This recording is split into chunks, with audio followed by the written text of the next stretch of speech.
Assalamualaikum warahmatullahi wabarakatuh.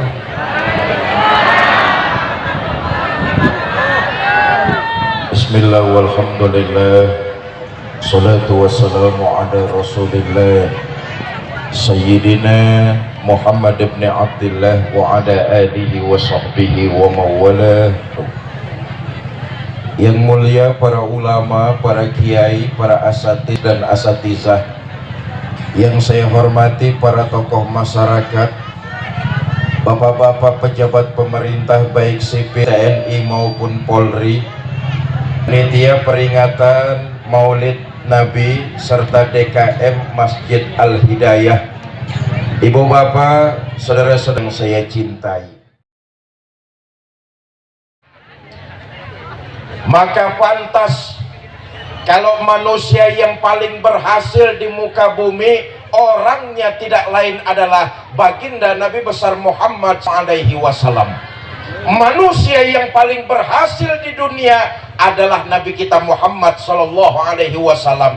Dalam waktu 23 tahun Islam mampu menembus dinding Jazirah Arab. Nah, sekarang kita lihat apa konsep keberhasilan baginda Nabi. Ini saja yang ingin saya sampaikan nih. Mudah-mudahan pidato saya malam ini selesai dalam waktu 5 menit. Pidato di Kawung sampai jam berapa?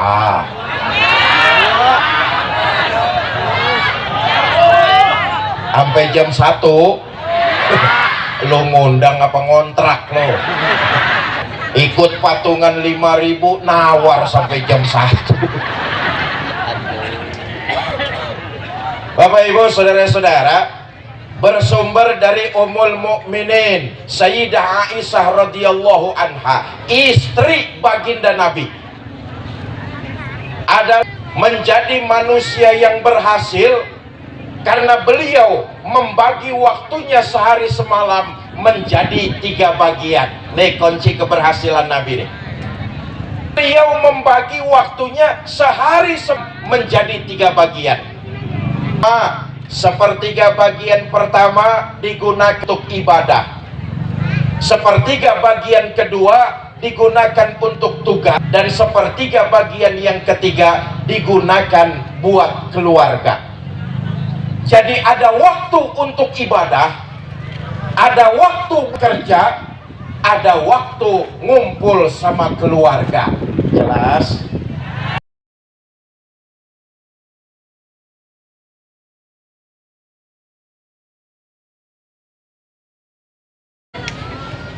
Menghabiskan seluruh waktu cuma untuk kerja, Allah dilupakan, sujud nggak pernah, keluarga berantakan.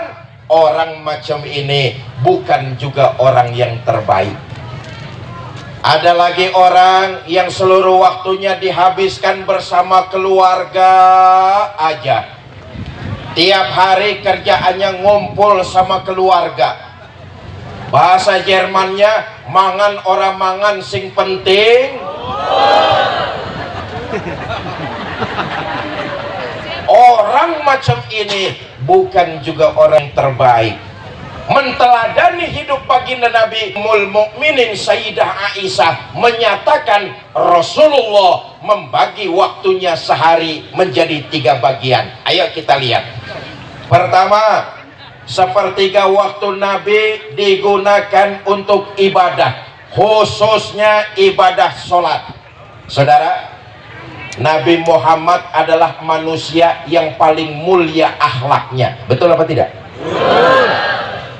Nabi Muhammad adalah manusia yang paling sempurna menunaikan ibadah hajinya. Betul apa tidak? Nabi Muhammad adalah satu-satunya manusia yang dosa dapat jaminan ampun dari Allah. Liyaghfirallahu ma taqaddama min zambika wa ma ta'akhkhar. Muhammad, dosamu yang lalu, yang sekarang, yang akan datang kalau memang ada, seluruhnya sudah mendapat jaminan ampun dari Allah. Dosa sudah mendapat jaminan ampun. Nabi Muhammad sholatnya luar biasa. Bapak Ibu saudara-saudara, sehari semalam Allah memberi kita 24 jam. Betul apa tidak? Hitung coba sekarang. Saudara, sholat itu yang bagus sekali sholat waktunya 10 menit. 10 menit sholat di Masjid Al-Hidayah cakep betul. 10 menit. Yang sedang-sedang taruhlah waktu. Yang kilat khusus 2 menit. 2 menit. Ini cepet, perangkonya gambar gelik soalnya ini Pak. Kita ambil yang sedang-sedang saja. Nabi ngajarin kayak begitu. Jangan terlalu lama, jangan juga terlalu cepat. Izma ahadukumun nas falyukhafif. Kalau kamu diangkat jadi imam sholat, ringankan sholatmu. Kenapa? Makmum di belakang kamu kekuatannya tidak sama dengan dirimu. Betul apa tidak? Ada makmum yang kalau sholat berdirinya terlalu lama, dengkulnya udah gemeteran. Ada apa enggak? Ada makmum ikut sholat berjamaah, selesai sholat sudah janjian nerima komisi duit tanah. Ada apa enggak? Ada lagi anak muda janjian mau pacaran sama perempuannya, janjian ketemu di jembatan, ikut sholat dulu isya berjamaah. Imamnya terlalu lama, hujan turun besar, pacarnya hanyut di bawah air. Betul apa tidak? Ibu saudara-saudara, cuman ngelihat jam doang lah. Bapak ibu saudara-saudara, ayo kita lihat tentang sholat deh. Saudara, jujur saja, rupanya masih banyak di antara kita yang dalam mengerjakan sholat cuma sekedar gugurin kewajiban. Sejauh mana sholat membentuk kepribadian, sejauh mana kita bisa merasakan kehadiran Allah, kita malas koreksi, kita malas evaluasi. Akibatnya selesai menjalankan ibadah sholat, kita tidak berubah menjadi yang lebih baik lagi. Sholat yang kita kerjakan cuma gugurin kewajiban aja. Makanya jangan heran kalau ada orang sholat rajin, maksiat tekun. Sedekahnya mau, korupsinya lebih besar dari yang disedekahkan. Sholatnya tekun, tapi sama tetangga plotot-plototan.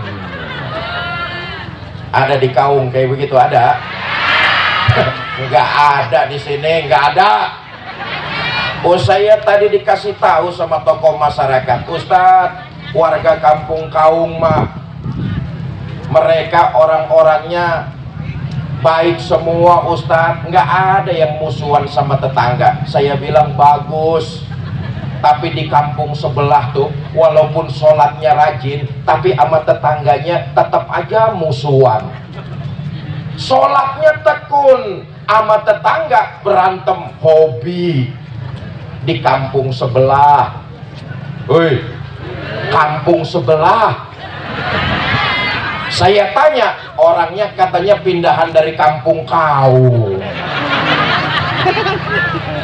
Bapak ibu saudara-saudara kaum muslimin yang saya muliakan, sholatnya berhasil. Kenapa? Dia mampu merasakan kehadiran Allah. Selesai ibadah sholat, kembali ke tengah-tengah masyarakat, menebarkan nilai-nilai kebaikan. Apapun kebaikan yang kita lakukan, sekecil apapun bentuknya, kalau itu diniatkan mencari keridhaan Allah, dicatat sebagai sebuah ibadah dan insya Allah dilipat gandakan pahalanya.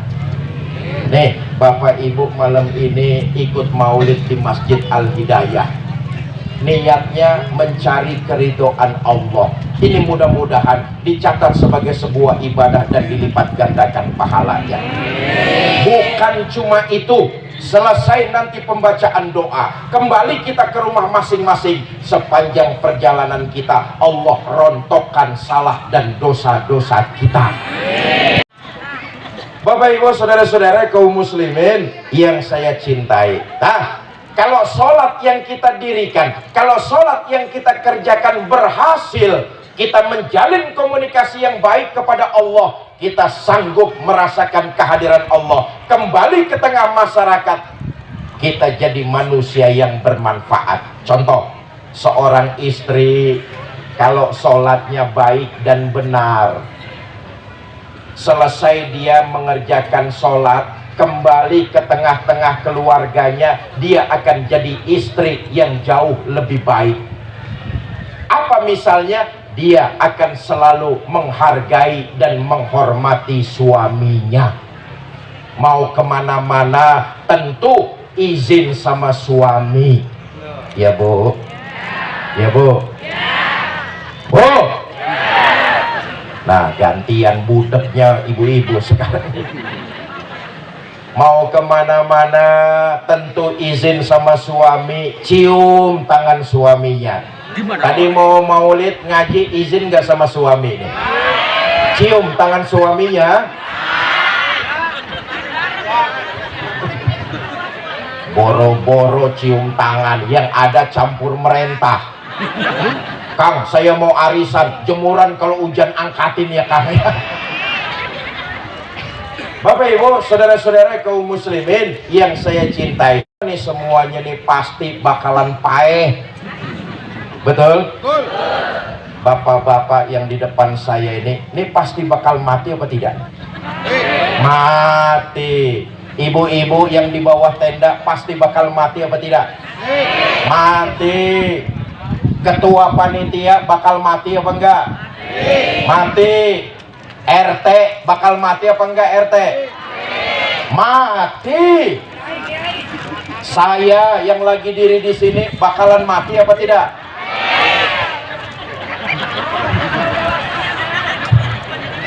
Sentimen. Bersyukur atas nikmat itu cirinya ada dua.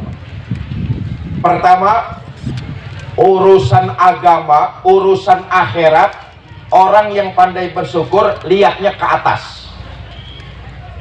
Ini bersyukur atas nikmat. Urusan akhirat lihatnya ke atas. Contoh, itu orang sholat berjamaahnya rajin bener ya.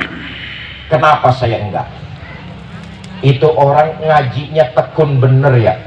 Kenapa saya enggak? Itu orang wakafnya buat masjid berani bener ya. Kenapa saya enggak? Kalau untuk urusan akhirat, orang yang pandai bersyukur dia lihatnya ke atas. Kalau ada kebaikan yang dia enggak ikuti, dia akan merasa nyesalnya bukan main. Ini orang yang pandai bersyukur atas nikmat.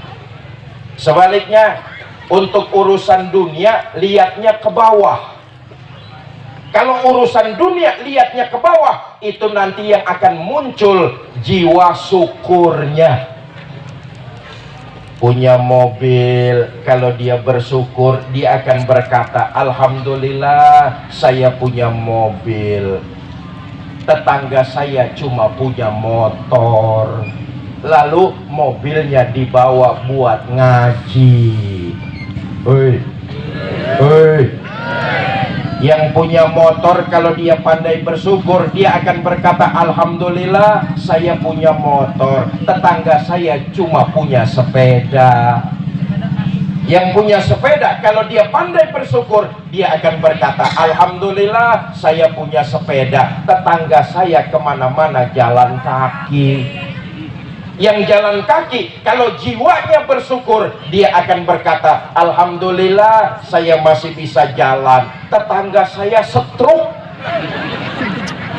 bertahun-tahun gak kemana-mana. Ya Allah, penyakit stroke, jangankan stroke, seember aja saya nggak mau Pak.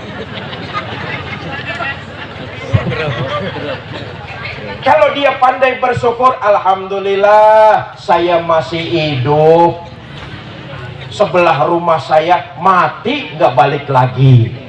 Kalau pandai dia bersyukur, jiwanya itu akan tentram, akan bahagia, akan tenang. Nah sekarang kita lihat kebalikannya. Orang yang tidak pandai bersyukur atas nikmat, cirinya juga dua. Pertama, kalau ngelihat dunia, ngelihatnya ke atas. Urusan dunia, orang yang tidak pandai bersyukur, dia lihatnya ke atas. Saudara ketahuilah, kalau dunia kita selalu melihat ke atas, hidup kita nggak akan pernah puas. Kalau ngelihat orang lain sukses, hati kita ngeruwet. Woi, ngeruwet apa ngeruwet? Panas. Kenapa? Dunia kita lihat ke atas, ngelihat orang lain sukses, hati jadi panas. Tetangganya beli motor, demam.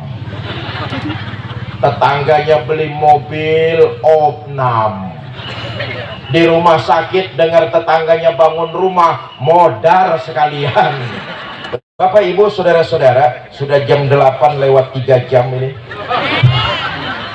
Mari sama-sama kita tawasul membaca suratul Fatihah. Mudah-mudahan kita semua yang hadir di sini dipanjangkan umur dalam taat kepada Allah. Amin.